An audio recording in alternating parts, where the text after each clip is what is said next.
utusang mangaral sa buong mundo, mga alagad. Paano silang nangaral? Sabi nung pilosopong kausap ko sa Pampanga, paano ka makakapangaral ng mga apostol? May patay na. Sabi. Paano raw makakapangaral? Patay na. O, sabi ko, sino naman nagsabi sa'yo ang mga apostol patay na? Ikaw kako ang patay, hindi yung mga apostol.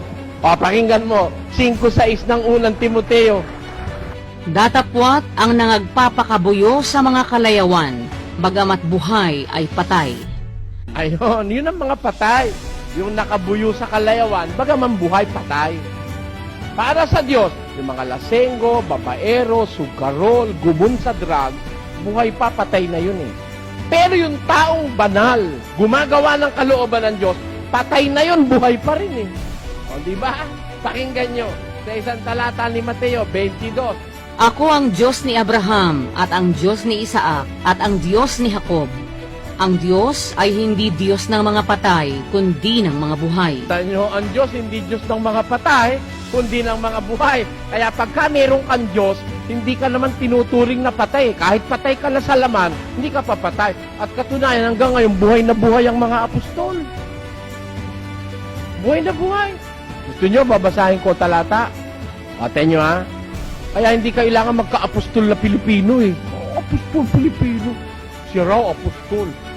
Apostol? Bakit nakita mo ba si Kristo? Ang apostol nakakita kay Kristo, nakasalong kumain at uminom. Ikaw ba nakasalo ka kahit merienda? Hindi nga eh. Paano ka laging apostol? Yung apostol yung nakasalo ni Kristo, nakita si Kristo. Yun ang apostol. Oh. Sino ba yung mga apostol na yun? Yung 12, saka yung 2 apostol sa mga hintil. O sabi, patay na raw. Ano sinasabi sa'yo patay? Patay na yung katawan lupa noon. Pero buhay na buhay yun. Gusto nyo mabasa? Basa. Pakinggan nyo ha. Sa unang Korinto 4:9. Kaya ako di naniniwalang may apostol panlilitaw na tunay eh. Tunay apostol may lilitaw sa Pilipinas. Di totoo yun. Pakinggan nyo. Sapagkat iniisip ko na pinalitaw ng Diyos kaming mga apostol na mga kahuli-hulihan sa lahat. Kita mo na, di wala ka ng pwesto. Ulitin natin. Ulit. Sapagkat iniisip ko na pinalitaw ng Diyos kaming mga apostol na mga kahuli-hulihan sa lahat. May kasunod pa? Wala! Kami na ang kahuli-hulihan sa lahat na Natulad sa mga itinalaga sa kamatayan, sapagkat kami ginawang panoorin ng sanglibutan at ng mga anghel at ng mga tao. kita mo, kaya sila kahuli-hulihan, ginawa silang maging panoorin ng sanlibutan, ng mga anghel at ng mga tao. Kaya hanggang ngayon, buhay na buhay, pinanonood sila natin sila.